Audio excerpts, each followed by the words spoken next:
El plano de inmanencia no es un concepto pensado ni pensable, sino la imagen del pensamiento, la imagen que se da a sí mismo de lo que significa pensar, hacer uso del pensamiento, orientarse en el pensamiento. No es un método, pues todo método tiene que ver eventualmente con los conceptos y supone una imagen semejante. Tampoco es un estado de conocimiento sobre el cerebro y su funcionamiento, puesto que en este caso el pensamiento no se refiere a la lente cerebro, como al estado de cosas científicamente determinable en el que el pensamiento simplemente se efectúa, cualquiera que sea su orientación. Tampoco es la opinión que uno suele formarse del pensamiento, de sus formas, de sus objetivos y sus medios en tal o cual momento. La imagen del pensamiento implica un reparto severo del hecho y del derecho. Lo que pertenece al pensamiento como tal debe ser separado de los accidentes que remiten al cerebro o a las opiniones históricas. Quid juris, por ejemplo, perder la memoria o estar loco, ¿puede acaso pertenecer al pensamiento como tal? ¿O se trata solo de accidentes del cerebro que deben ser considerados meros hechos? Y contemplar, reflexionar, comunicar, ¿acaso no son opiniones que uno se forma sobre el pensamiento en tal época y en tal civilización? La imagen del pensamiento solo conserva lo que el pensamiento puede reivindicar por derecho. El pensamiento reivindica solo el movimiento que puede ser llevado al infinito. Lo que el pensamiento reivindica en derecho, lo que selecciona es el movimiento infinito o el movimiento del infinito. Él es quien constituye la imagen del pensamiento.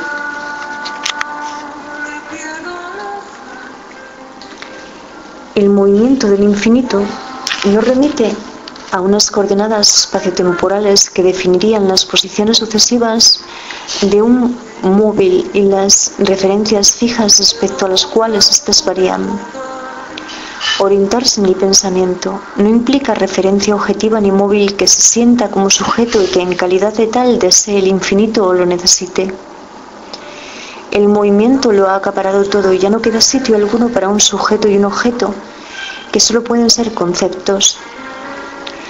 Lo que está en movimiento es el propio horizonte.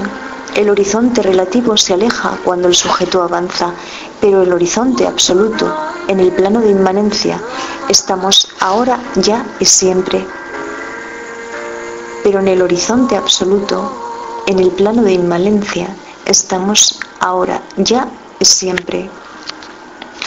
Lo que define el movimiento infinito es un vaivén, porque no va hacia un destino sin volver ya sobre sí, puesto que la aguja es también el polo. Si volverse hacia es el movimiento del pensamiento hacia lo verdadero, ¿cómo no iba lo verdadero a volverse también hacia el pensamiento? ¿Y cómo no iba a él mismo a alejarse del pensamiento cuando éste se aleja de él? No se trata, no obstante, de una fusión, sino de una reversibilidad, de un intercambio inmediato, perpetuo, instantáneo, de un relámpago. El movimiento infinito es doble, y tan solo hay una leve inclinación de uno a otro. En este sentido se dice que pensar y ser son una única y misma cosa, o mejor dicho, el movimiento no es imagen del pensamiento, sin ser, sino ser, también materia del ser, sin ser también materia del ser. O mejor dicho, el movimiento no es imagen del pensamiento, sin ser también materia del ser. Cuando surge el pensamiento de Tales, es como agua que retorna. Cuando el pensamiento de Heráclito se hace Potemos, es el fuego que retorna sobre él. Hay la misma velocidad en ambas partes. El átomo va tan deprisa como el pensamiento. El plano de inmanencia tiene dos facetas, como pensamiento y como naturaleza, como physis y como nomos.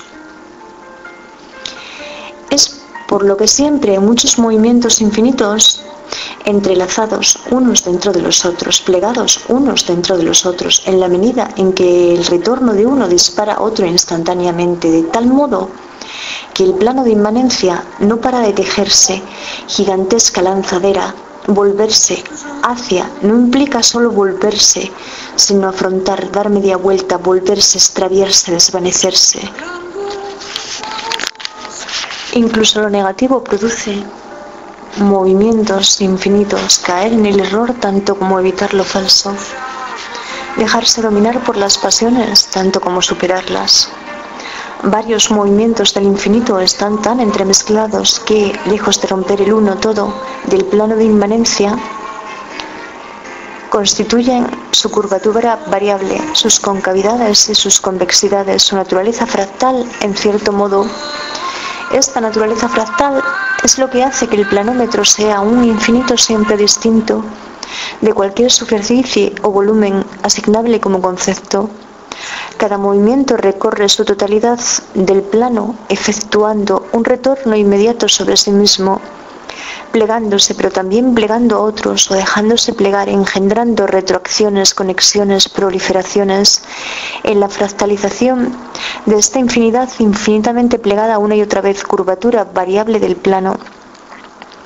Pero pese a ser cierto que el plano de inmanencia es siempre único, puesto que es en sí mismo variación pura, tanto más tendremos que explicar por qué hay planos de inmanencia variados, diferenciados, que se suceden o rivalizan en la historia, precisamente según los movimientos infinitos conservados, seleccionados.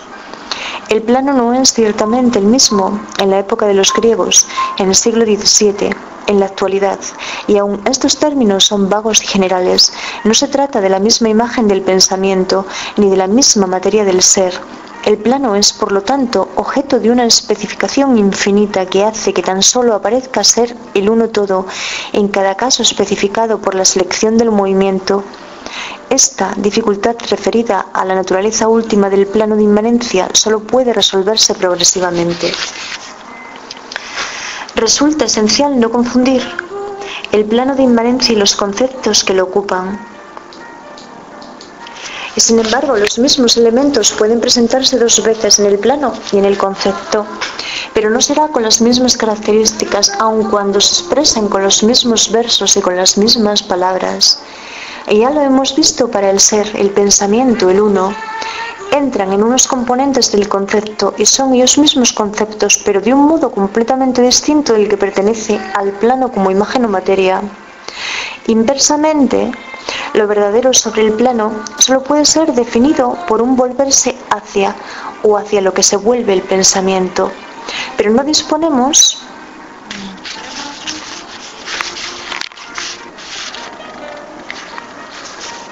si el error es en sí mismo un elemento de derecho que forma parte del plano, solo consiste en tomar lo falso por verdadero caer, pero únicamente recibe un concepto si se le determinan unos componentes. Por ejemplo, según Descartes, los dos componentes de un entendimiento finito y sus convexidades, en cierto modo, y sus convexidades, su naturaleza fractal, en cierto modo. Esta naturaleza fractal es la que hace que el planómeno sea un infinito siempre distinto de cualquier superficie o volumen asignable como concepto. Cada movimiento recorre la totalidad del plano efectuando un retorno inmediato sobre sí mismo, plegándose, pero también plegando a otros o dejándose plegar, engendrando retroacciones, conexiones, proliferaciones en la fractalización de esta infinidad infinitamente plegada una y otra vez, curvatura variable del plano. Pero pese a ser cierto que el plano de inmanencia es siempre único, puesto que es en sí mismo variación pura, tanto más tendremos que explicar por qué hay planos de inmanencia variados, diferenciados, que se suceden o rivalizan en la historia, precisamente según los movimientos infinitos conservados, seleccionados.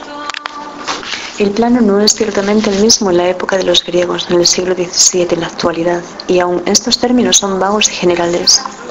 No se trata de la misma imagen del pensamiento, ni de la misma materia del ser.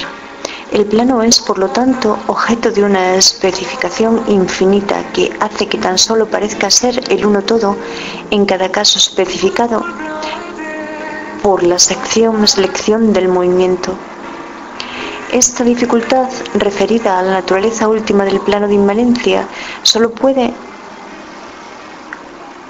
resolverse progresivamente. Resulta esencial no confundir el plano de inmanencia y los conceptos que lo ocupan.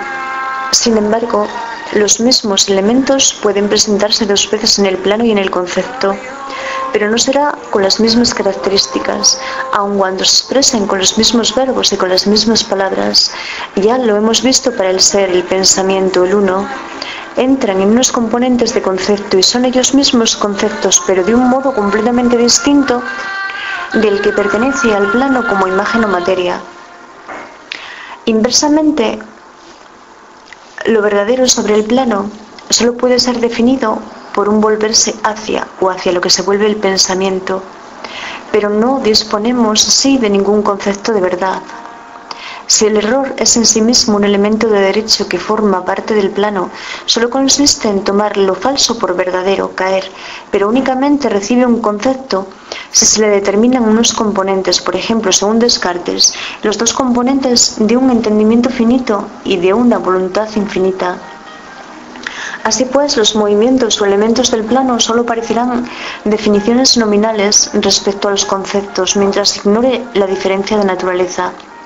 Pero en realidad los elementos del plano son características diagramáticas, en tanto que los conceptos son características intensivas.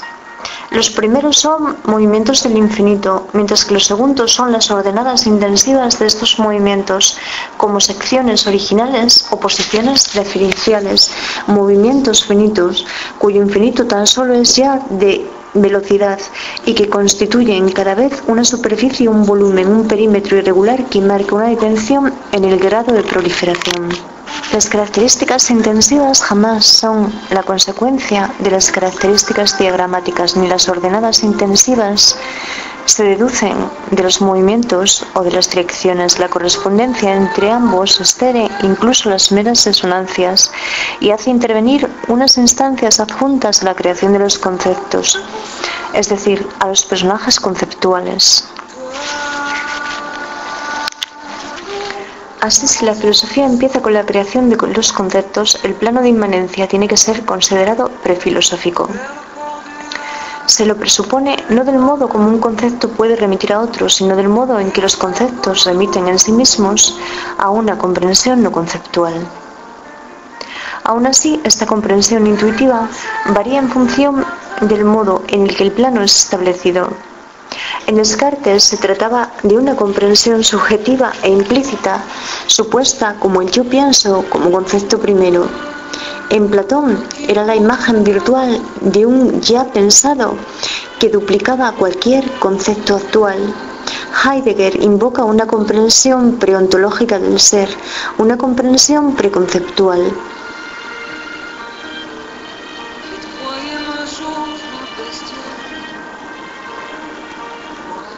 Así,